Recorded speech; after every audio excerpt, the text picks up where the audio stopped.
nanone twongeye gushimira abateguye igiterane, abaturaritse, abapastori, abakristo, Imana ibahereze umugisha. Nanone kandi dufite umunezero wo kongera kubana namwe mwese ko mungana. Abagize ibibazo tubahaye mpore ngo mwihangane, kuko abandi beza bose bihangana bibabaho muri iyi si. Mukomere, Imana ribakomeje, namwe mwemere kwihanganira ku rugero ibagezaho rwo gukomera. Imana ibahereze umugisha. Nanone twishimiye kubana n'abashyitsi bavuye mu mahanga ya kure, iyo muri Amerika, abapastori, pasiteri turabubaha, kandi umusanzu wanyu mu murimo w'Imana turawuha agaciro. Imana ibahereze umugisha. Twabanye nabo tubana neza kugeza bagiye. Abantu ntabwo bajya bananirwa kubana neza, ntawe birananira. Abantu bajya bananirwa no gutandukana neza. Twebwe byaradukundiye byose, ari ukubana ari gutandukana bigenda neza, turabishimira Imana. Hamwe na pasiteri wa Nakivale, nawe ajya twakira, n'umukozi w'Imana, turamwubaha turamukunda. Imana ibahereze umugisha. Abantu bose muri rusange mwiyumve, ntawe twigije hirya yo muri twe, kandi ntabwo mubyiganye mu mitima yacu, murakwiriwe neza. Imana ibaha umugisha. N'abashyitsi bose baraha, Yesu abagirire neza. Turaganira gahoro gahoro duhereye kuri cya gice cyo muri Yeremiya. Nibagisome, baba sore bazi gusoma nibahasome.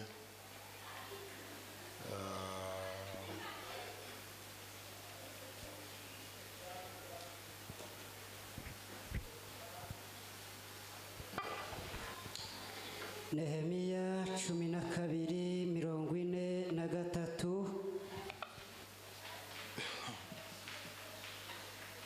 Uwo munsi batamba ibitambo bikomeye, baranezerwa kuko Imana yari bateye umunezero mwinshi, kandi abagabo n'abagore n'abana bato baranezerwa, bituma umunezero muri Yerusalemu wumvikana kure. Amen. Turangize dusoma mu Efeso 2:19 no kuri 20. Nuko ntimukiri abashitsi n'abasuhuke, ahubwo muri ubwoko bumwe n'abera, ndetse muri ab'inzu y'Imana, kuko mwubatswe ku rufatiro rw'intumwa n'abahanuzi, ariko Yesu Kristo niwe buye rikomeza imfuruka. Amen. Mwami Imana, utugirire ubuntu n'imbabazi, ubane natwe, twezesheje amaraso y'umukiza, kugira ngo tuboneke dushitse rwose, tutabuzeho na gatoya. Amahoro yawe menshi asumba yomenywa nataramira imitima, twuzuza umwuka wera kubw'ubuntu n'umunezero, ibyishimo, amahoro no gushira amanga. Udusagirizeho bwa buntu ubonerwa muri Kristo Yesu umukunzi wawe, weyuye ikibi n'ibibi n'imigambi mibisha yose ya Satani. Ganza Mwami mu izina rya Yesu. Amen. Titwabura gushimira iki gihugu ciza ca Uganda, cabakiriye kikabaha aho muba, abantu bakisanzura. Ubuyobozi Imana ibuhereza umugisha. uhereye ku muyobozi mukuru n'abo bakorana. Imana ibashigikiza amaboko yayo, turabashimiye muri byose. Twaganira gahoro gahoro kugira ngo twumve wenda ko umugambi wari uri mu mutima tuwugezeho. Turaganira iki gice basomye, ni umunezero wabaye nyuma yo kubaka inkiki. Byari ibihe byiza, inkike zubatswe ku misozi, ariko umunezero uba mu mitima y'abo bantu bazubatse, ngo bageze naho bagendagenda hejuru yazo, bamwe berekera iburyo abandi berekera ibumoso. Bari barababwiye ngo n'ingunzu ngo zishobora guhirika izo nkiki, mbwebwe ngo zozirika, kugira ngo barebe niba koko byo bari byo. Baruriye abagabo benshi cyane, barazamuka bageze hejuru barigabura. Bamwe nyuma yabo bagira umunsi wo gushimira Imana ko izo nkike zari zuzuye. Twebwe turimo turashimira Imana ko urusengero rwubatswe uko twese tubona, ntawereka undi, maso y'umwe wese aramuha. Nishimwe rinini ku kintu giteretse ku musozi ahataregeze kuba inzu, kandi tutasanze aha, igatangira twese abantu bareba. N'umurimo munini cyane umuntu atabona uko yavuga. Abantu bavuga ngo Imana ngwiza ihamagara ibitariho nk'ibihari, mu busa ikahakura ibibiza biboneka amaso akabikoraho, bivuye mu busa Imana ibikuye mu busa. Imana ngo igira ububasha bwo guhamagara ibintu byose bibaho bikitaba. Ibi tujya tubona n'ibitaboneka, Imana yo bihamagara byo kwitaba. Imana yagurukije inuma ivuye mu isanzure, itaravuye mu igi ry'indi numa hano ku isi, iraza imeze intama inyuma ya Aburahamu, nta watatse ko yibwe cyangwa yazimije. Ishibuka ari intama nkuru yahotoye amahembe, imfizi ibyibushe isa n'isizi. Sinzi uko izigira Imana, nta handi tokura ikintu. Kuri twebwe rero twavuga ngo abantu batubutse amabavu, ariko Imana yamejeje inzu mu gishanga, ihabwa icubahiro. Kandi bikora ku bw'icubahiro cyayo, natwe tubibonye turavuga ngo Imana ihabwa ikuzo. Bwana asifiwe. Nta buryo rero twoceceka ngo tureke gushimira Imana ikoze bene imirimo. Ntacyo twakora, nta buryo twakwimanganya, nta buryo tutotangara tubonye bene iyi mirimo ingana gutya Imana yakoze. Twovuga ngo izina ry'Imana rihabwa icubahiro. Bwana asifiwe.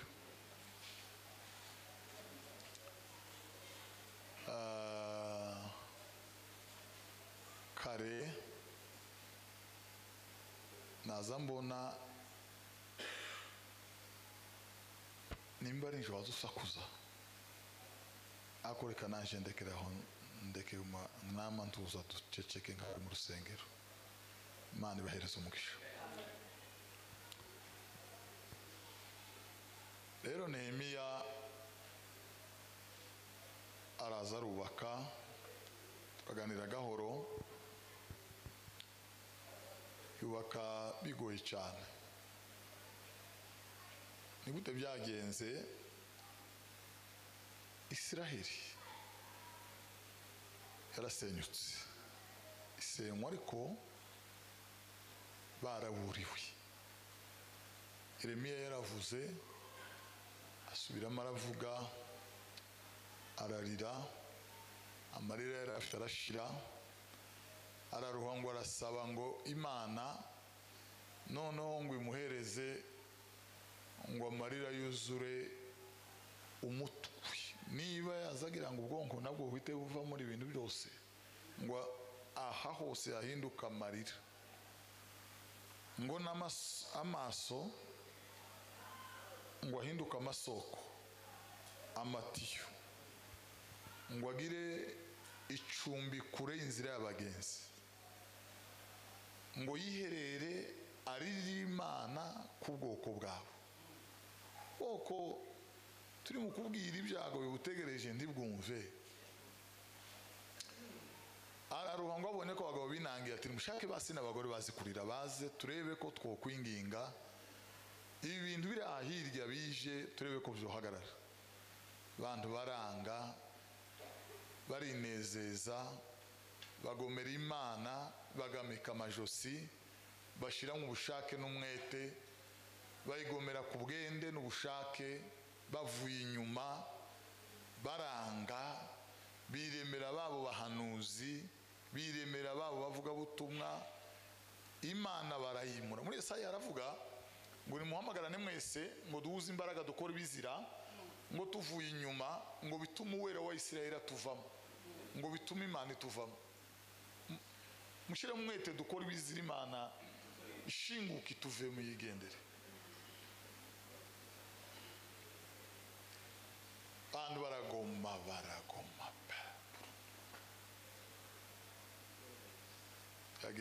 biragenda bigeze igihe runaka ku rwego Imana yahanuye iravuga ngo ibwira Yeremiya ngo babwire urupfu rwinjiriye mu madirisha, genda ufate umusatsi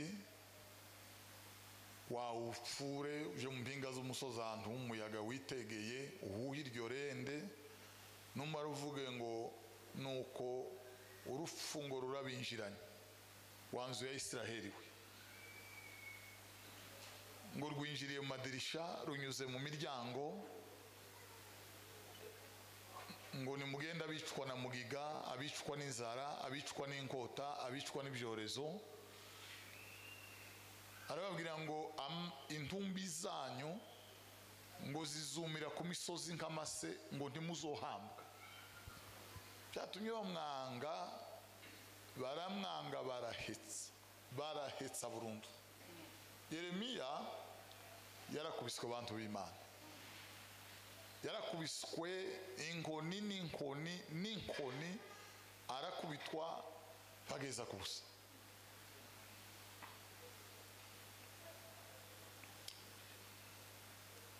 Agera kure cyane. Bwana asifiwe. Ndavuga ati muve mu byo murimo mushimira Imana. Babwira akantu kabaye rero, akantu kabagoye katumye batumva Imana kandi Imana yababwira niki cyabaye. Murebe hano hafi, ntabwo turi butindi. Muzi ukuntu byabagoye kugira ngo batumve Imana. Baza babwira Yeremiya batese twebwe dufite abahanuzi 400 bacu bose bemewe kandi ni nabo banazwi, wowe uteye uturutse he? Cyo ni cyambere. Cya kabiri, dufite urusengero rwacu urw'Imana yavuze ngo nitwicisha bugufi tugasengeramo izatwumva. Iyi paruwase yacu isanduku ni mwibunze, intebe y'ihongerero ni mwiri, abakerubi bateye igicucu ya ntebe ni mwobari, Salomo ni mo yabaga, abami bose ni mo babaga, natwe ni mo turi mu kwirirwa n'abana bacu tukazanamo n'amaturo n'ibimasa n'inka z'amarisa. Ibindi tubwira bivuye he? Kavuga teme ariko nyamara Bwana asifiwe. Mu mitima yanyu mwaretse Imana, mwaragomye. Imana yarabarakariye uburakari butazozima. Uburakari Imana ibafitiye ntibuzosubizwa inyuma, ntibuzotangirwa iciro. Imana ntizahoshwa yarirahiye. Ejo bundi ku cyumweru nimwo twari turi bararirimbye noneho ngo bakubite bya bidari neberi inshako n'imbyino abantu bakaza baca mu madirisha. None ibintu tubwira arababwira ati reka mbabwire amakuru nti mu ruzugo rusengero murata ruzibagirana ngo rutarigeze kubaho. Ayo matofari muvuga bazoyarunda nibuca bayafurire yibagirana. Iyo sanduku muvuga muri iki gihugu izibagirana abana banyu bazaba bazi uko yasaga n'abuzukuru ibihe n'ibihe. Ibyo bikombe muvuga ngo bazobihwanya n'abamaraye hano hanze bisambagurike bitagaciro. Izo ntebe muvuga n'ibindi byose murata biri hehe? Muri heye mwe mwa Isiraheli? Muri heye we Isiraheli? Mugarukira Imana. Arababwira ngo mukuru bishimwa mubiga ngo muzoba ngakanwa k'Imana. Baramubwira bati yewe reka ngubwire amakuru. Ubushize bazanye abandi balewi basanga abandi. Noneho imbere haruzuye. Hariya habakorari ibiryo birahunitse ubu nta mukorari udahembwa. Bahagaze neza turi mu kuririmba Bwana sifiwe. Kandi uko duhagaze mu mitima turumva duhagaze neza. Arababwira ngo umutima w'umuntu ngurusha ibintu byose gushukana ngugira indwara ntuza wizera gukira. Imitima irabahamiriza ko muri mu Mana Bwana sifiwe. Mu Mana abantu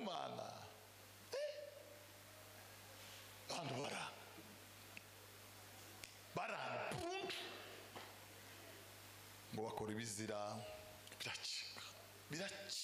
biracika. Turangiza Nebukadineza aratera akwatera abayumbe 400 bavuze ngo na mahoro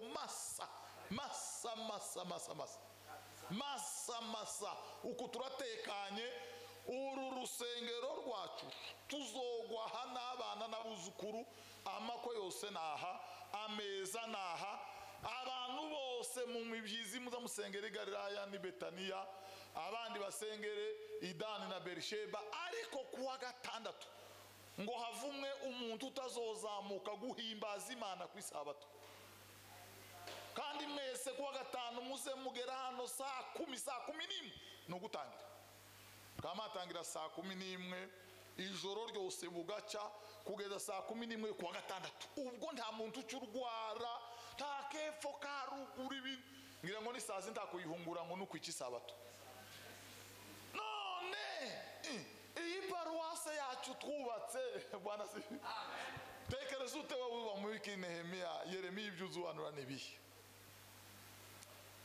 Ngira ngo mbabwire abantu b'Imana hari amatorero atatu. Hari itorero iri hakaba n'itorero rya societe hakaba n'itorero ryo mu buryo bw'umwuka.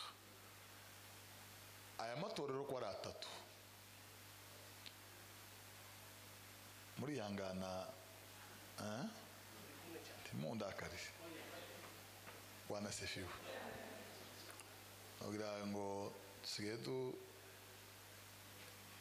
perereza ogira ngo turebe ko tuzosa ugaruka.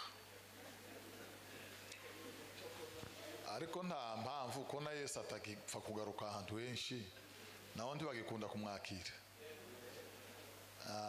Bwana sifiwe. Aya matorero ko ari atatu. Itorero ryoroshe kubaka ni iri mwubatse niryo ryoroshe nkuko kwa Yamba. Iri tafari mwashiza imyaka 50 izoshira rira muzoza mugenda muri Amerika mugaruke rira tandanse rifite yo guhenga mantri zaje bumoso kiriza ryongereka aba nikirengera ngo kirakura uku nukurira sinziriye rwararangiye.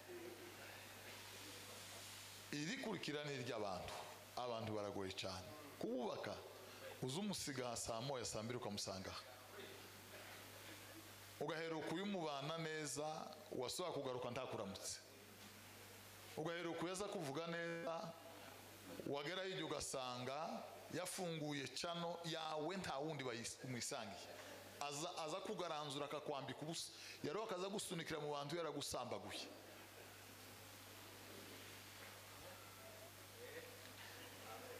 Iryo niryo ry'abantu. Hakaba irya gatatu, Bwana asifiwe, niryo torero ry'umwuka wera, ni naryo rije ibwami ku Mana, ni naryo ryanditswe mu gitabo cy'ubugingo. Paulo yaravuze, Bwana asifiwe, ngo umuntu niyiyeza ngo akitandukanya n'ibidatunganye ngo azobabaye ikintu.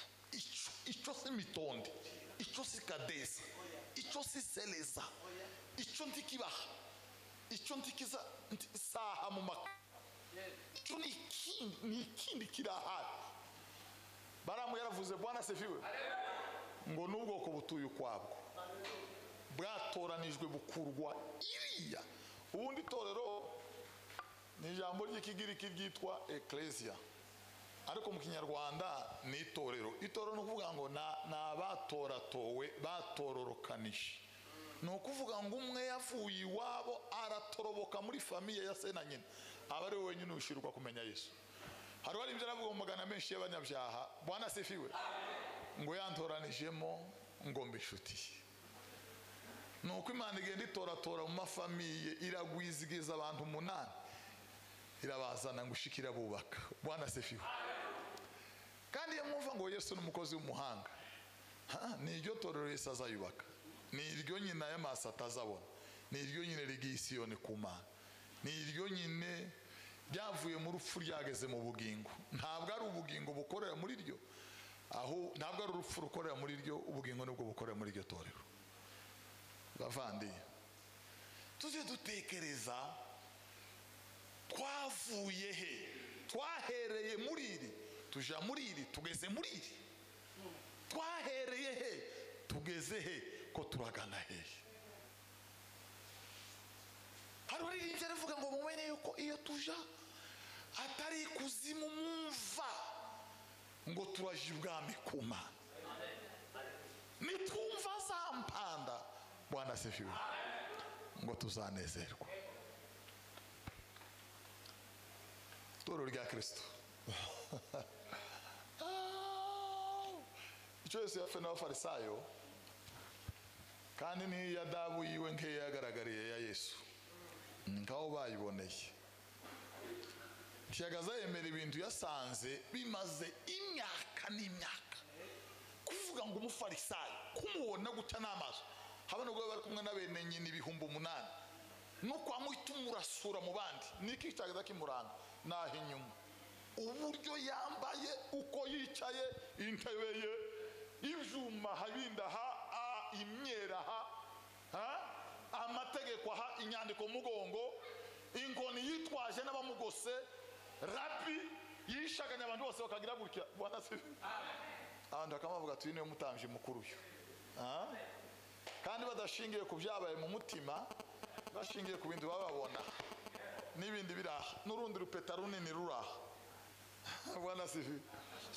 Yesu arababwira ati mwe ariko mwandyaryamu. Bwana asifiwe. Bibiliya ivuga ngo kurimba kwanyu ngo ndi kubuka inyuma, ko kuba umusatsi n'ibindi, ngo ahubwo murimbishwe n'ingeso nziza zo mu mutima, kurimba kwanyu kubuka imbere. Umuzuro w'itorero ry'Imana, umuzuro w'itorero rya Kristo, haleluya, umuzuro w'itorero rya Kristo n'ubugingo bwavuye mu rupfu, n'ubugingo bwavuye mu rupfu. Itorero saho twe twinjira, itorero naho Kristo yinjira. Itorero saho twe twirirwa, naho Kristo yirirwa akaharara. Salomo yarubatse, Bwana asifiwe, arubaka akora igitangaza. Umunsi wo kurutaha ngo Imana iramubwira ngo ijuru ry'amajuru ni ritoya, isi n'intebe y'ibirenge byanje uwo nubakira inzuki ninkaho yobwiye Imana ngo Mana inka natemaguye ngo zamura ibikuta imbaho zamanutse kutavuga kare ibi nibikuvuga niko kuvuga ati waducumbishe ngo urarya none uranze ibintu byose twateretse Mana kutavuga kare tutarubaka kutavuga kare ubana se haleluya ngo arayigoragoye ragoragoya Mana nijira muno Mana Imana iranga sinja muno ni hatoya cyane iramubwira ngo reka nkubwire Bwana asifiwe iramubwira ngo iriya hagati y'inyenyeri iriya ku nyenyeri yanyu ngo icyo hifunda ngo kola gato cyane ngo Imana yo gakura itabanjije kurira nta rwuriro nta rwingo ngo icyo manuka imuhengeri kuzimu hasi iriya ngo Imana izitora ibiriyo itagondana ngo izitora ibiri hirya imuseke ngo igatora ibiri hirya inyanja zose iyo umuyaga urengera ngo Imana izigira gutya hose igatoragura ni ukuvuga ngo Imana nini cyane. Turangirize muri iri jambo Bwana asifiwe ngo arangize Imana iramubwira arayinginga abonye Imana itumvise ngo aragenda afata inka igihumbi apana zo mu bandi sibiryaga ngo aragenda nyaga cyangwa ngo afatize abaturage ziwe inka igihumbi aratemagura aracyana ngo arangize ngo yambara ibigunira ngo arambara aramwiva azamura ibiganza aravuga ngo Mana ye mukambwe wanje Dawidi Mana ya Dawidi mugisenga Bwana asifiwe Imana ngo iraza ngo inyura muri rwa rusengero isoka ntiyanyuzemo ngo ugiye kuba Imana ija mu mitima y'abayubaha Imana ija mu mitima y'abayizera Imana ija mu mitima y'abapfuye ku isi ngo bazuke mu buryo bw'ubumana.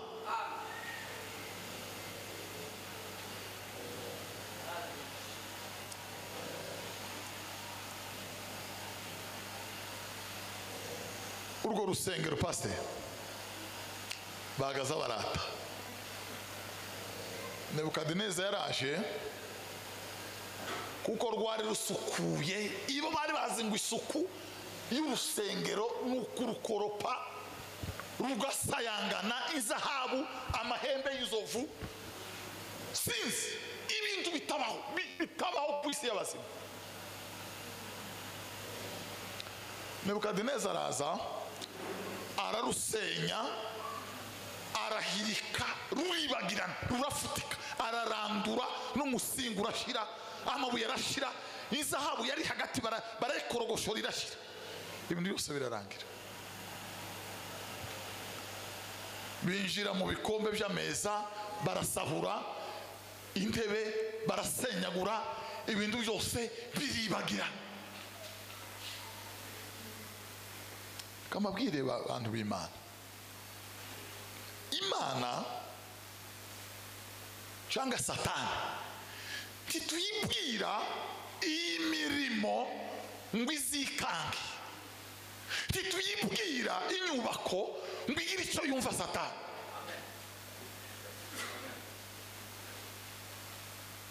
Hano hanze ibyirato by'abapasiteri ni n'aya matofari ibyirato by'abizera n'aya makaro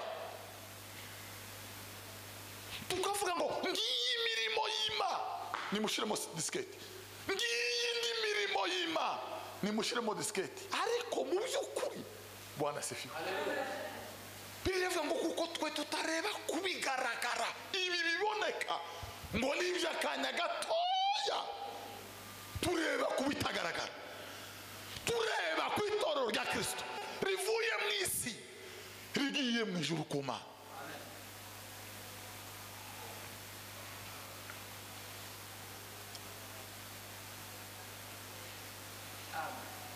Bibiliya iravuga ngo kuko mwubatswe ku rufatiro rw'intumwa n'abahanuzi iri kimwe n'iry'iwacu ni amatorero yabanje kumanurwa epfo barashinga bashiraho rongrine barazamura inkingi zijamo abantu baritanga abandi baritanga ariko reka mbabwire Bwana sifiwe hitorero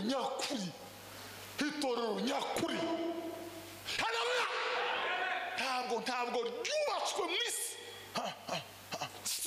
siryo Mana yabwiye Mose mu butayu ngo kubaka ihema no kubizogenda imubwira uko rizogenda nuko bizogenda iramubwira ngo aho muzoza mutaha muze mimbi imyobo ine minini umwobo ungana gutya mushiremo amahangwane kandi ntimufurire ngo kibinganda umuyaga nuhuwa kigira gutya nibishaganya kugira ngo mu gitondo bitabagora igihe inkingi igicu cyangwa umuriro ihagurutse muhita murengeze bivuga ngo timugatsindagire ngo bizobe byo gufurura mwimba ribe mobile rihagaze byari bivuze ngo itorero rya Kristo riri mu isi ariko ntirifashe mu isi riri mobile Bwana sifiwe riri portable riraha Kristo azaritaha nashatse akarirara nashatse yaravuze ngo yariciye mu biganza nk'ukimanzi haleluya inkike zaryo rihora imbere y'amaso ye Salomo yubatse itorero ry'amatofari rigaragara Yesu ngo aze we ntiyubaka amatofari agenda tubatse abana kampisi ngo arangize we yubaka itorero ry'umwuka yubaka inzu yo kubabwamo n'Imana isumba byose Bwana sifiwe mugabo umwe yarambwiye umupasiteri ngo nzoze kubwiriza iwabo kandi ganiwe naba bakomeye cyane atebyo tuzobona nkubwire ko bizogenda duhurira kuri hotel muri kapitale bene cyane arandeziriya ikawa tri akayikomande mu Gifaransa n'izindi mvugo z'amahanga bati sawa uzoze kubwiriza iwacu ndi sawa none bizogenda biti bati iwacu karibu hameze neza kandi uzobona nakantu n'abantu bifashe bameze neza ndi sawa tuzopfa kuza gutya pana bene kuzuva ugenda ariko pana bwa butumwa bwawe none byagenze biti ibintu bitatu utazokoraho ntugakore kuri za mini abantu bambaye nabi ibyo gasopo iyo ni yigitwe icyakabiri ntugakore kuba divorce kuko muri rwo rusengero nibo buzuyemo icyagatatu ntukavuge kubusambanyi angurika benirya nziza barongeje turariye ngo turangize turataha umushiko arambwiye ngaya amatorero tuzatwiratana muri isi ngaya amatorero tuzatuvuga ngo yuzuye haleluya Yesu Kristo Laodiki bite byawe twebwe Laodiki uko mutubona iparuwase yacu ugereranije n'izindi niyo ya mbere bimeze bite ubwa mbere twebwe tuzatwambara neza mwambaye ubusa twambaye ubusa ugira ngo twende tuzatubona ukundi tuzatubona ko bambaye amakoti y'imyeru muri n'impumyi tako ni gitangaza turi impumyi gute nta muntu watuzanye none nda marineti turiki kabwe teme twebwe ukuratekeza ko turi abantu bangana gutya mwaranapfuye kindi muri n'intumbi none iyi paruwa yubatswe nande uko ndayiraha sinaba kuva yuzuye iyi mikutano mugire sindayikandagiramo mba hanze nza nkomanga iyi nkubitaro koko yarushira koboka ndeba ko hari umuntu wokingura ngo mbone kwinjira haleluya noneho Laodikiya we dufite umunsi mukuru wacu Bwana sifi Imana kavuga ati mwebwe muvuye muri ibyo ngibyo nimugarukire Uwiteka arabagira ibambe arababarira mugarukire twubaka itorero rya Kristo Yesu Bwana sifiwe yaje kubaka itorero yaguze amaraso ye yejejwe kanisa safi bila madoadoa limesafishwa kwa damu ya mwana kondoo haleluya kanisa safi safi safi, kanisa safi.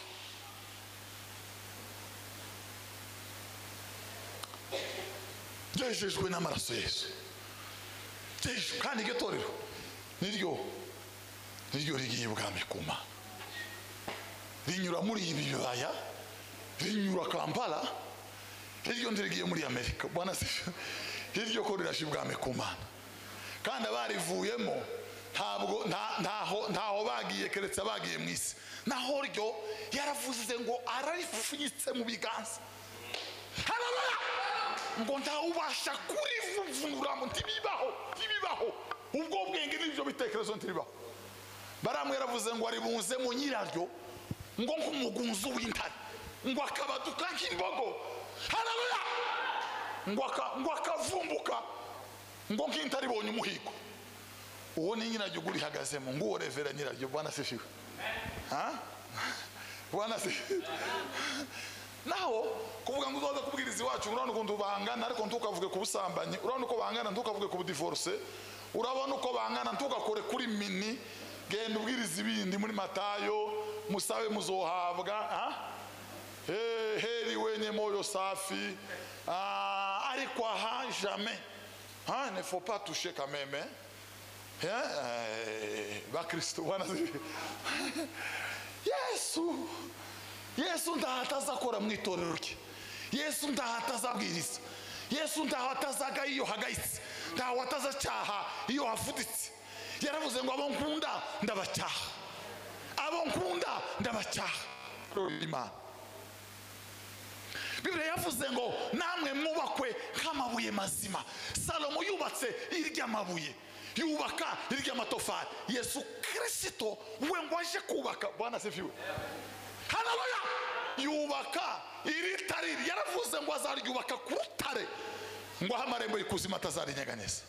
Ngo arangize, Bwana sifiwe, azana Petero amupfundiriya mu nguni.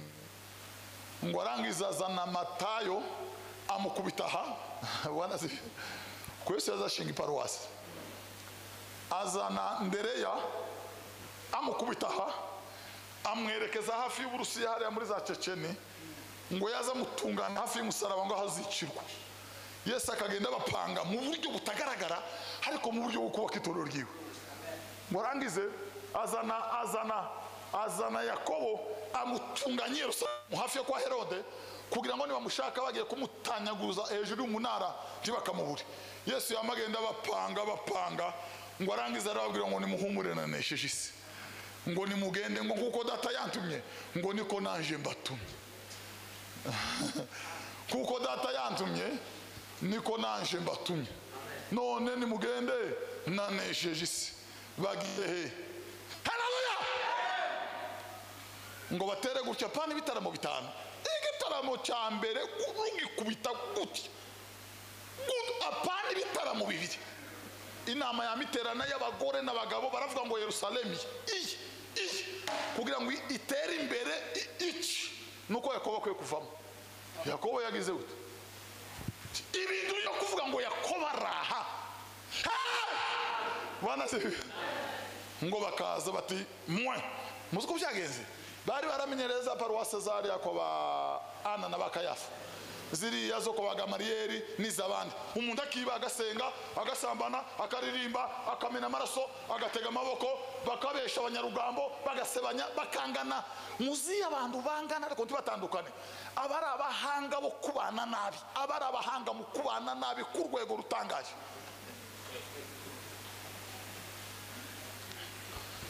Bwana sifi, ese turi kumwe wa twatinze ngiye kurangiza.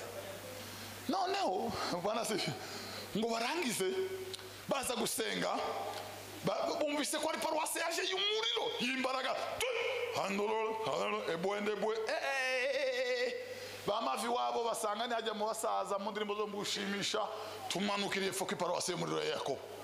Amaze ngo bashike Yakobo se yarafite inyubako ni munsi gutya hegereye ku gashamba kama bakubira ku musozi. Amaze bakuzuzwa Petero n'Abatoromayo ukubitemo Matayo na ba Mariya na Mariya wundi na Magadarena barya 120 buzuye umwuka wera, ukubitireho bya 5,000, ukubitiraho 3,000, kubitiraho nibindi iparuwasi ya Ruruma. Bwana sifi. Amazi paruwasi rakomera. Bama bazabo ngo banebwe babandi bambaye dupira haza psepse na za Lacoste. Bashika bakamatangira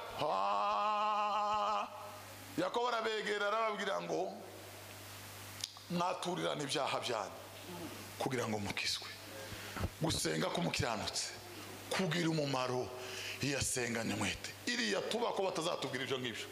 Ibintu utangiye byo kuvuga mbere yo gusenga tubanze twatura ibyaha duhinduke mu mitima turabayuda kuba tuvogera. Bati ibi bintu ntibikwiye kurangirira inama ikamiterana. Ibi ndari mukutubwira ndibinyabake. Ibi bintu ngo bwaca bagaruka akababwira ati murinde ururimi rwanyu nirwo muhimbarisha Imana nirwo muvumisha abandi bantu. None mutekereza mute kw'Imana izumva amashimwe yanyu? Erega ururimi ngo rugira ubusagwe nk'ubw'inzoka, nimuhinduke mu mitima n'izindi mizana. Twababwira uyu yakwiye kubaho muri Yerusalemu kugira ngo ikanisa rizotungane. Yakobo akwiye kutuvamo ngo bwaca bakagaruka twebwe dusengera mu rusengero rwa Salomo. Ibi bintu byo kutubwira turi mu mbaraga ngo akababwira ati yeme urusengero nyarusengero iparuwasi Imana yemera si iyo kwa Salomo. Saba bafite kashe ni musuri imfubyi n'abapfakazi mu makuba n'imibabaro yabo, nibwo idini ryanyu rizemerwa ku Mana.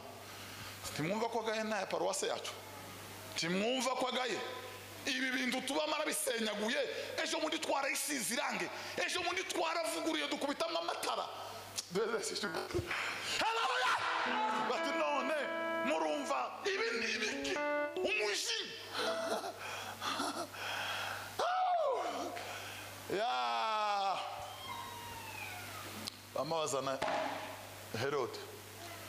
Tuzi ko twakuyobotse, tuzi ko tutatukuye umusoro, tuzi iyo dukora dukurira Yakoba.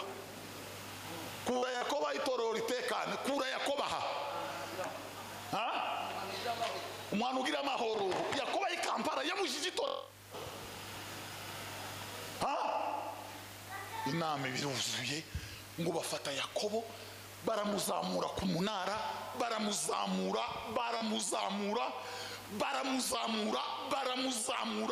baramurenza inyoni zizazigera ararenga arahetse. Ngo bafata abasore b'imbaraga baramufunguza revera. Ngo yari yarayababwiye ngo kuko mukwiriye kwihangana ngo nimumara gukora ibyo Imana ishaka muzohabwa ibyasezeranijwe. Arababwira ngo ahirwe uwihangana bimugerageza. Yaramenye ko amakuba ari hafi, ngo niyamara kwemerwa azahabwa ikamba ry'ubugingo. Haleluya! Arababwira ngo mureke kwihangana gusoza umurimo wako, ngo muboneke mushitse rwose mutabuzeho na gatoya. Baramurengeza Yakobo baramuterera ngo akapasuka ya chini, arasandaba amaguru n'imbavu biravungagurika, ibyo mundu rubambanda n'ibitigu biratatana, barasakuma n'umusenyi birabananira. Bimwe bibura ku misozi imbwa ziraza zirabike.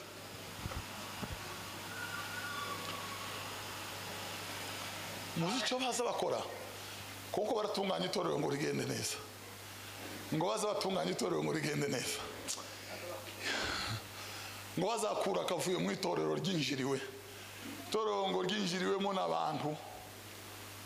Ndagira ngo mbabwire bavandi, Yesu Kristo niwe mwubatsi w'umuhanga. We yubatse itorero, ntiyaryubaka mu gishanga, ntiyanaryubaka ku musozi, ngo aryubaka ku rufatiro urw'intumwa n'abahanuzi.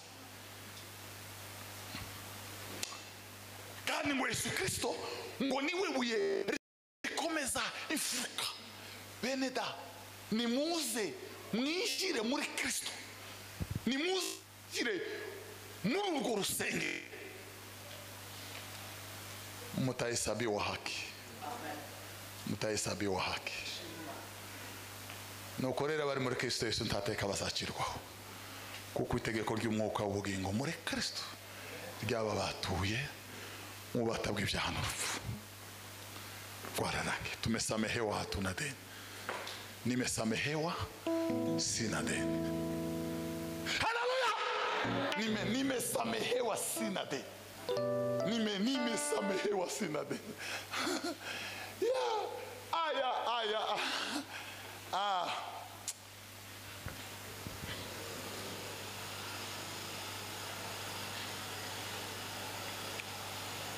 Toro Kristo yubatse yaravuze ngo amarembo y'ikuzimu ngo ntazarinyeganyeza. Amarembo y'ikuzimu ntazarinyeganyeza. Yararyubatse ngo arangize arihagararaho nyiraka.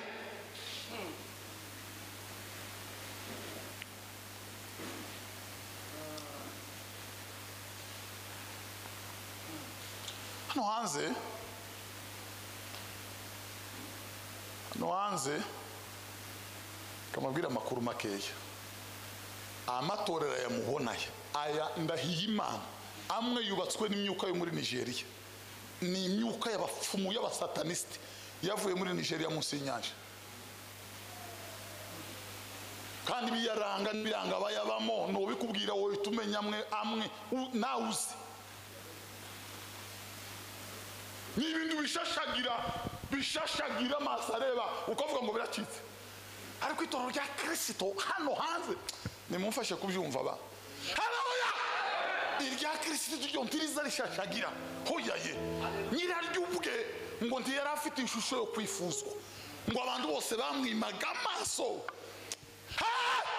Ngo bagatekereza ko yakubiswe n'Imana agacumitwa nayo.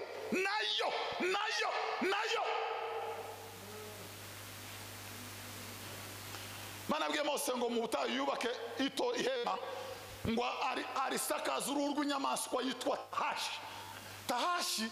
Urayisoma muri Ezekiel 16. Ni inyamaswa ngo mbi kuruta izindi zose kwisi. Niyo ya mbere kububi nukusa ukunda irusha ubwiza nanje. Nukuvuga ngo iyo nyamaswa ngo niyo mbi ngo yagiraga umubiri nk'uw'amagamba ngo igatura imuhengeri ikagira urubobi n'amabuye ikabika inzuki gifuka kwisi. Imana ibwira Mose ngo higa Tahashi. Haleluya! Ngo bari yubakisha ihema mu butayu ngo barayihiga barazibaga babamba impuza Tahashi. Imana iramubwira ngo imbere ngo ushire amabara meza ngo y'umukara wa kabayonga. Umukara wa kabayonga ni ijuru ritamurutse ritagira gacu ritagira kandi ijuru ry'izisanzura ry'ubururu riri mu duhuduke ngo ribereye ngo nurangiza ngo utwikirizeho Tahashi utwikirize ikinyamaswa kibi. Hano hanze ngo rigora baswa n'abazorimbuka. Bazababona ibintu byo gukizwa bitagezeho, bazabona ari ibintu bibi cyane. Yesu Kristo, haleluya! Hari waririmbye aravuga Bwana asifiwe.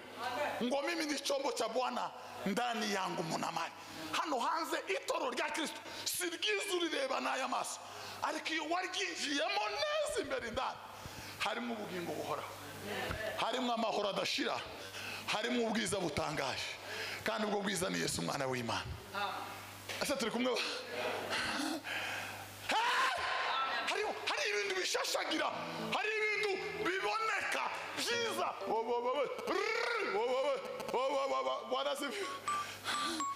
Hari inda itorero hano hanze.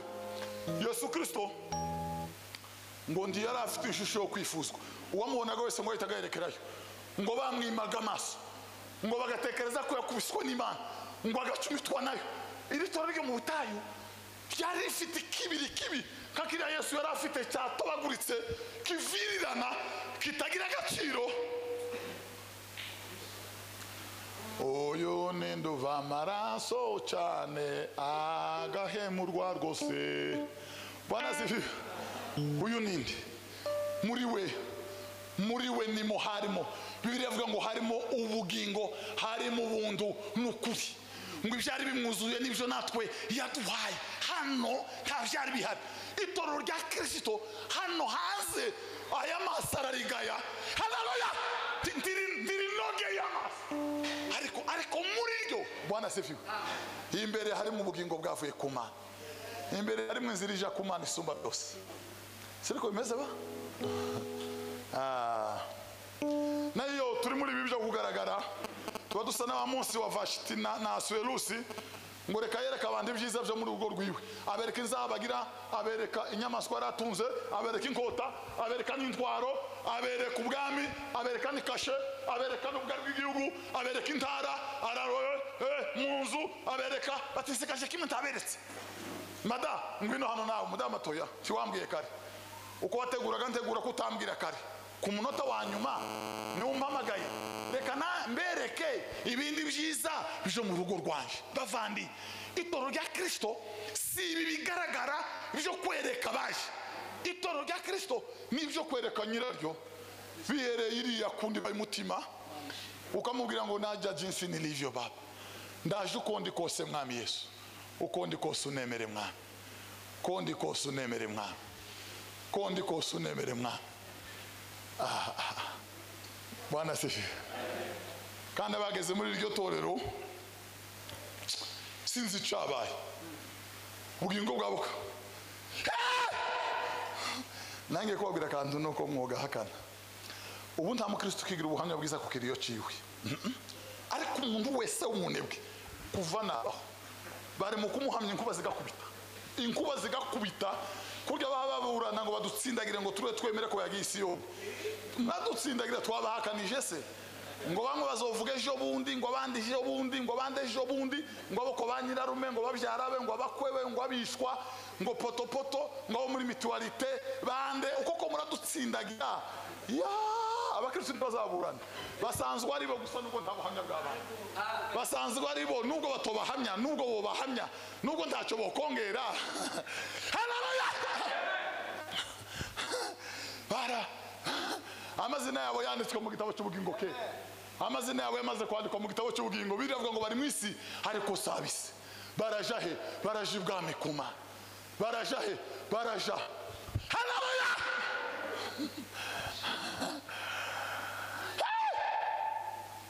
Amen.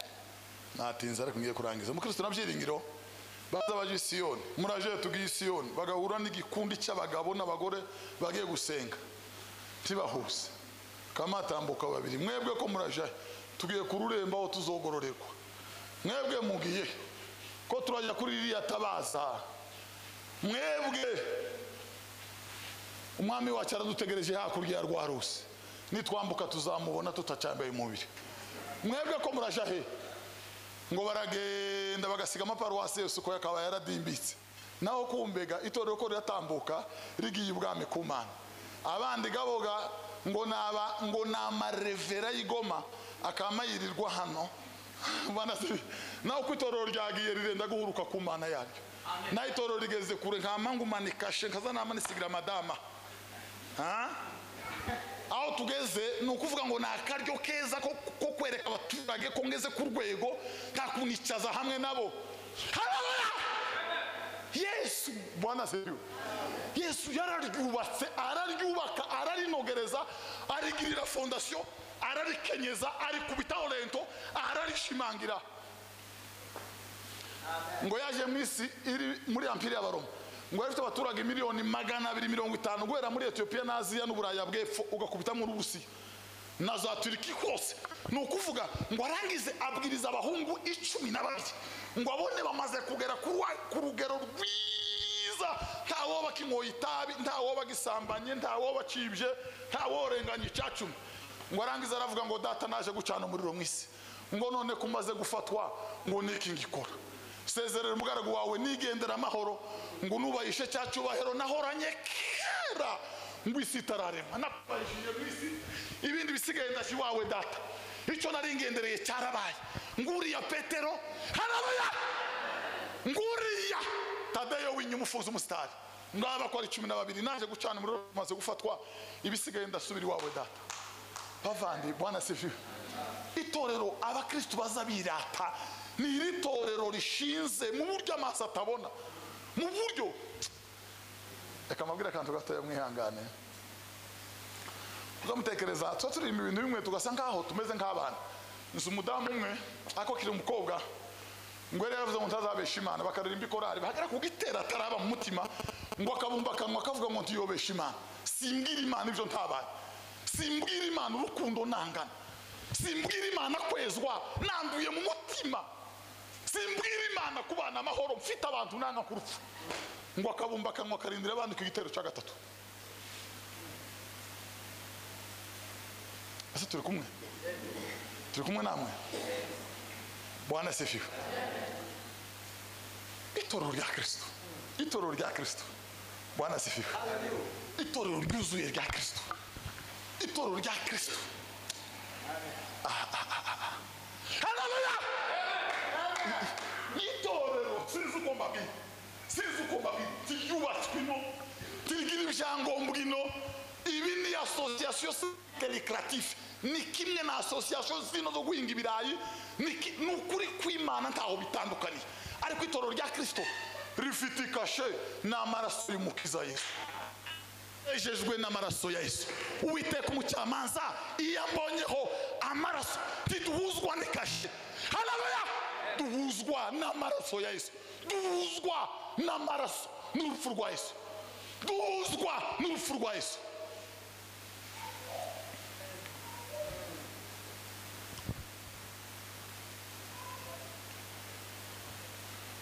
Yesu araryubaka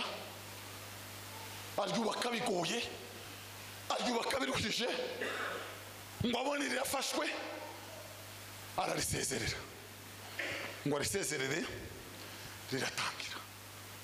ritangira mu yobaro, ritangira mu makuba, azwi no mu murenge, ritazwi muri komine, ariko imbere y'Imana ari ikirangirira. Nimweze si cyubahiro ba. Haleluya. Ngora baranegose batuduza amaparuwasi kuko nubwo baryangaga bakari tukabagazarigeramo bagasanga riba mu muriro amabiri umuriro waratsi kuba zarakubise Batoromana na Tomaso mana y'Isiraheli, mana yo mwijuru, Nataniyeli duhingiza ngo zalariba, Maria magabo bakera. Bwana asifiwe. Ubujuke narababwiye nti buzabureberwa kukuvuga kundi bino gusirimba ibi ntaho bihere. Ubujuke burangwa n'ibintu bibiri. Icyambere nukuramukanya bitewe n'urukundo rwo mu mutima, gusohoka umuntu akaza yumva ari mu mwenda kumva yenda kumirundi, ukaza umuhobera kumva sinzi cyabaye, ukamuhobera ukamuramutsa. Nicyo gituma Paulo akavuga ngo mubatahishe guhobera kwera, ngo muntahiriza abo kwa Erasto, ngo ntimwibagirwa abo kwa Sostene. Haleluya. Ngo muntahiriza bizera bose uko bakaba. Itorero rya Kristo Rwanda zifi. Ngugu ubujuke bw'itorero rya Kristo. Ikindi cya kabiri ni ukurira mu materaniro y'abizera. Umukristo agacumitwa ku mutima, Kristo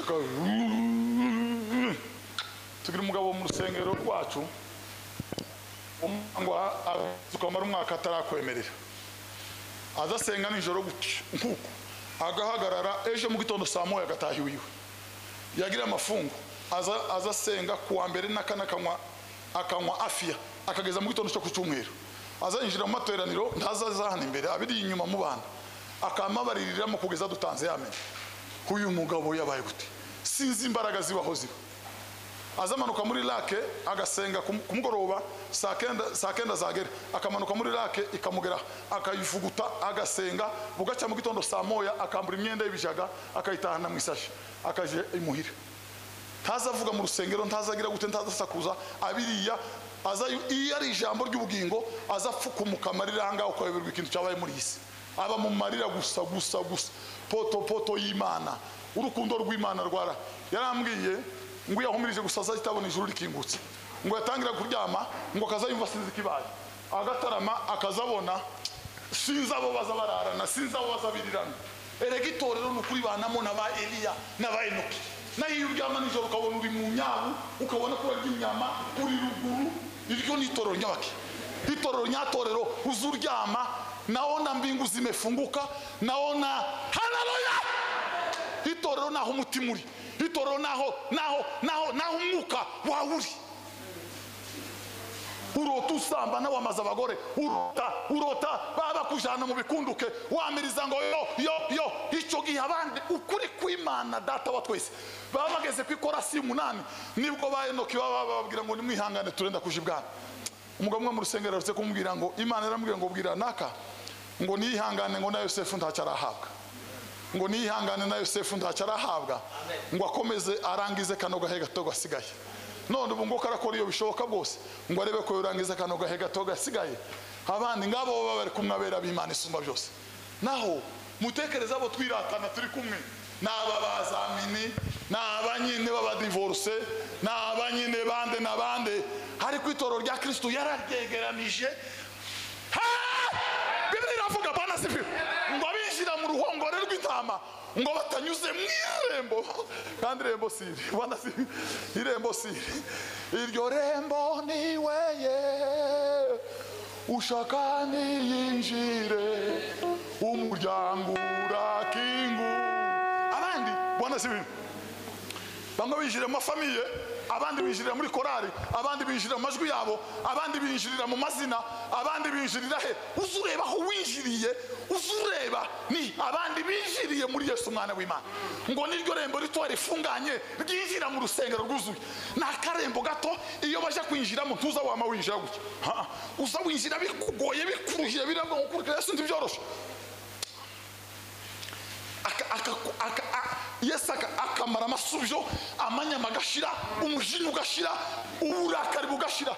Ba Kristo ni gute turangiza? Ni gute abantu baza bagira umujinya mu nzu y'Imana? Ni gute abantu baza barakara mu rusengero rw'Imana? Ni gute abantu b'Abakristo bagira amasubyo? Ni gute uzuba mu rusengero hari umuntu utazuramutsa, hari umuntu wanga? Mbarahirira Imana pastor, iyo wanga umuntu ukuri kw'Imana yambamagaye ntabwo bari uba wanga, uba wanga Yesu. Bibiri avuga ngo uzokwakira ngo ni jewe azoba yakiriye.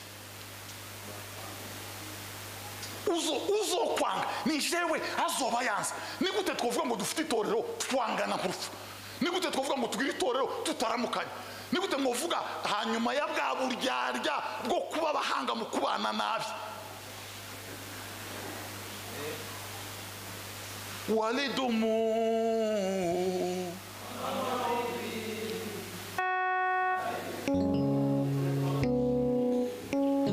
Yesu itorero yasabiye izi nyubako ntigeze zisabira. Yaravuze ngo data abo wampaye ndaje iwawe, icyo mbasabira niki nibabe umwe kuko naje nawe data turumwe.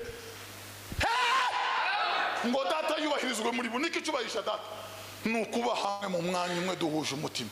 Niryo torero rya Kristo, mu mwanya umwe, umutima umwe. Erega ngo nibyiza nebyigikundira ko bavana mwagira gute baturana bahuje intebe begeranye, baza baramukanya ngo bwira uwo mwegeranye ngo muramutse bahuje iki? None imitima iba hamwe, none imitima iba hamwe, imitima iba hamwe. Abantu bamwe ba mu makanisa barayasotse ukuri kw'Imana, ubareba mu bwenge n'ibitekerezo bazaba bamurira, ariko abamuririye ndetse rimwe akaruha akaba ku rubuga rwaririye ndetse yaruha akazakora imirimo, yaruha akazatangayo. Twarangiza hano tugasigarana ishati y'umweru n'ibindi ngo hareruya ngo zamura, kugira ngo tumujere atadusiga tukamutorana ngo nagarikire. Ariko kugira ngo ntabwo ari iryo torero rya Kristo. Itorero rya Kristo ryumva kumwe, rireba kumwe, ribona kumwe. Haleluya! Kamatayo na Mariko na Luka na Yohana n'itorero bose bemera ivuka rya Yesu, bakemera gukura kwe n'ibitangaza, bakemera imibabaro na Pasaka, bakemera gupfa kwe no kuzuka kwe, bakemera kuja ibwami ku Mana. Bose bagahamya ko yinjiye mu gicu kiri mu bakingiriza, bagahamya ko Yesu azagaruka. Aho bumbura hose uvuga amakuru ya meza, usomye muri Matayo amakuru ya meza arimo, usomye muri Mariko amakuru ya meza arimo, usomye muri Luka wotanga meza, wosoma muri Yohana 6 wotanga meza. Ngo ni jewe mutsima w'amano tuva mu ijuru. Haleluya! Ngo urya umubiri wanje akanywa amaraso yanje, ngo afite ubugingo buhoraho. Ariko dusoma mu mitima twotanga meza. Bwana sifi. Twarangiza itorero rya Kristo nikindi kindi amaso atazabona, nikindi kirenze ubwenge bw'abantu, nikindi kure cyane, nikindi. Turangiza bakristo dusangiye guhamagara. Itorero rya Kristo ni itorero yejeje, araryubaka ngo arangiza rihagararamo, ngo ntazorisiga kandi ntazorihana. Agaciro karyo ni Yesu muri ryo, imbaraga zaryo ni Yesu Kristo. Bibiri yavuze ngo mwubatswe ku rufatiro rw'intumwa n'abahanuzi. Nyamara ngo Yesu Kristo niwe buye rikomeza imfuruka. Yesu Kristo niwe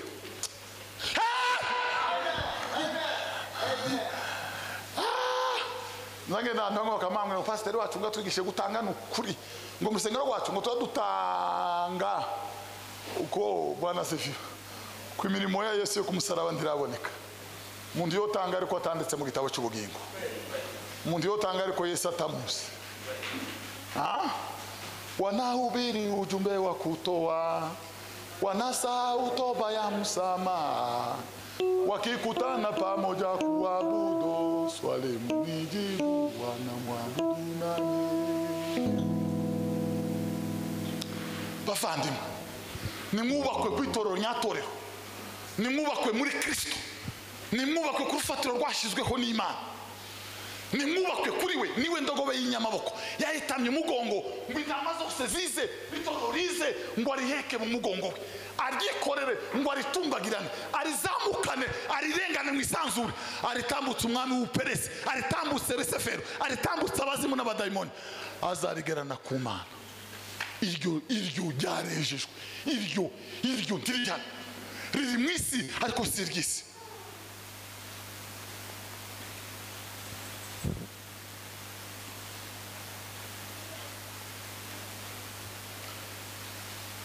Mw'ijuru haba impundu n'umunezero iyo umuntu umwe ageze gute agarukiye Imana.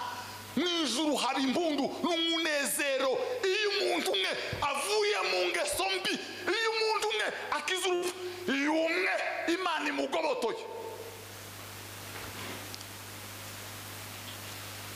Imbere ya ntebe nzohagararayo, nzobanjanye iminyago. Muzi iyo minyago, amatofari ntarimo n'amanjanja. Nukuri amatofari n'amanjanja ntarimo, isima n'ibindi ntabirimo n'amakaro. Biriya byose birigoma amakaro, kuriya ntabirimo. Iminyago ivugwa Bwana Sefiwe, nabizera twaraye turira ngo bagarukire umwami Yesu, tukabwiriza tudakeneye itike ntandamu nta cyubahiro, tudakeneye gushimwa n'amanota mu bantu, tukinginga amarira yo mu mutima, imvura agagazi kaza, hakagira umugarukira umwami Yesu, hakagira undugarukira Yesu, hakagira undugarukira Yesu, tukagira cortege y'abantu bagarukiye Yesu. Uwo munsi ngo imbere ya ntebe tuzohagararayo, tuzoba tujanye iminyago ngo tuyishikirize Yesu. Birego ngo Paulo agitangira kubwiriza ngo Imana yegurura umutima w'umugore witwa Lidiya ngo wadodaga imyenda y'imihengeri ngo yakira umwami Yesu. Paulo agitangira kubwiriza ngo bamushimire umwana witwa Timoteyo ngo amubona ingeso nziza ngo aramwishimira ngo aramuzana ngo bafatikanye umurimo w'Imana. Paulo aziratana bo, abandi biratana bo. Mbega ikintu tuziratana, ikintu tuzogerana imbere y'amaso y'Imana ni iki? Abantu benshi ko ari ingumba zanditse muri Petero, n'abantu gusa bahagaze inyuma yabo, hahagaze urupapuro rw'amadeni y'ibyacu baza biba, amazina y'abagore baterese, ikaratasi gaririya. Pakristo dusangiye guhamagarwa. Inyuma yawe ni kiki yahagaze? Inyuma ya Yesu hari itorero yaguze amaraso. Amen. Haleluya! Inyuma ya Yesu hari itorero yaguze amaraso, kandi ngo yararibimburiye ngo aribanzirize naryo rimukurikiye. Ese siko bimeze? Ngiryo itorero riri mu rugendo ko riragana ibwami ku Mana. Duhinduke rwose mu mitima, twumva ko itorero rya Kristo saya ku isi ngo ni za cace giti, za Muhanga cace, za Evangelico FC n'izindi zose. Mwubaka itorero rya Kristo yaguze amaraso ye, mwiruburumo, muzo mwarakiza urupfu, amazina yanyu azoba yanditse mu gitabo cy'ubugingo.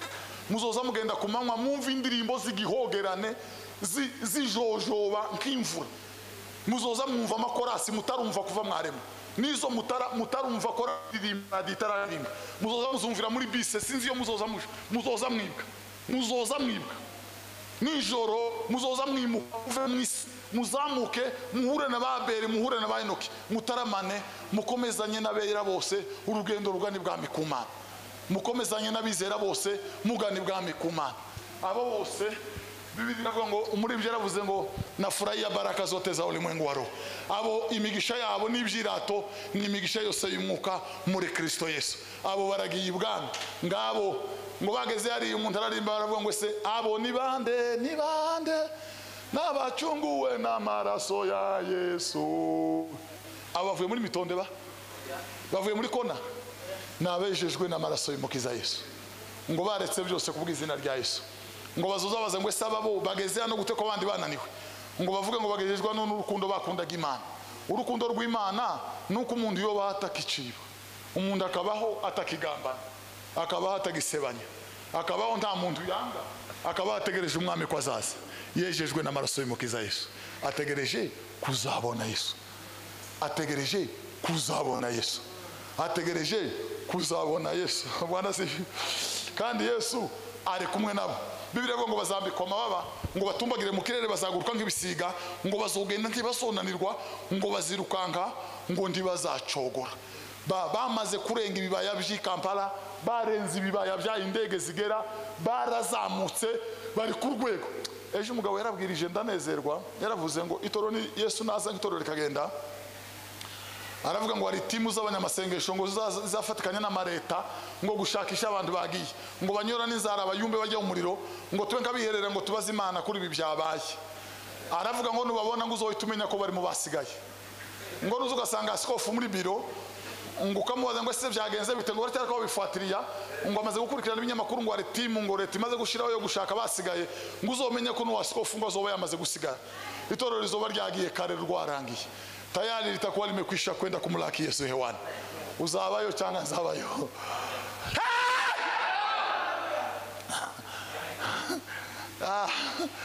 Bwana asifiwe. Itorero litakuwa limekwisha kwenda kumlaki Bwana hewani. Abanyamanyanga, abakoresha ibyangombwa by'ibihimbano, ababesha, abagabanya imyaka ngo sibwo bavutse, abakuye mwinda ya kanisa safi bila madoa limesafishwa kwa damu. Haleluya! Tima! Bwana asifiwe. Umwana mweretse kumbwira kamabwira ibyo umwana agira nsenge. N'umwana uzusenga Imana n'umwana mutoya taranashaka mukuru we niyo agishaka nawe yashatse aragahungu gatoya. None uwo mwana ngo azamara umwaka buri cyumweru ngo azarya kabiri. Buri cyumweru Imana yaremye umwaka ugashira undi ugashira, ngo yeretse kugira amasengesho na mugenzi we barasenga barakawusha barasenga.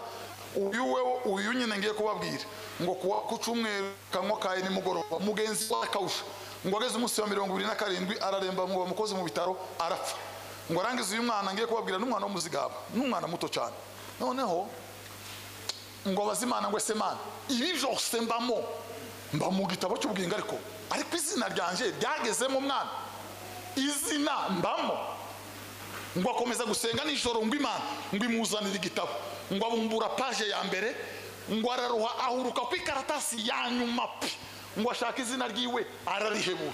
Ngo bazimana ngo ese Mana uku mbamura aya masengesho ndazo, mbamura aya masengesho ndarigeze nkandagira mu gitabo. Ngo Imana iramubwira ngo hari umuntu wagusabye kuza kumusengera arwaye, ngo uramwemerera. Nyuma yabwo ngo ndi waje kumusengera.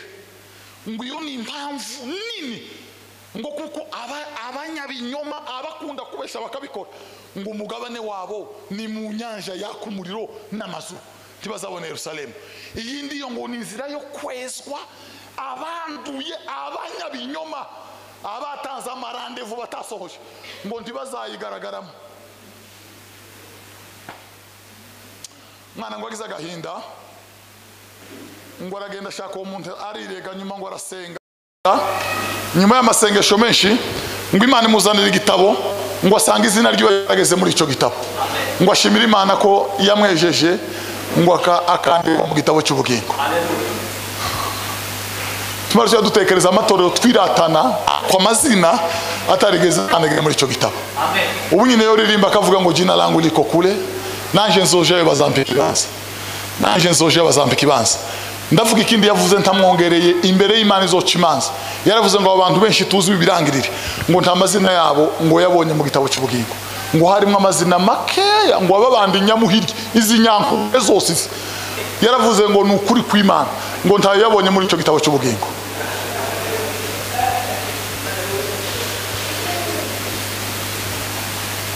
Tutakutana na Yesu mawingu huko kule. Bwana asifiwe.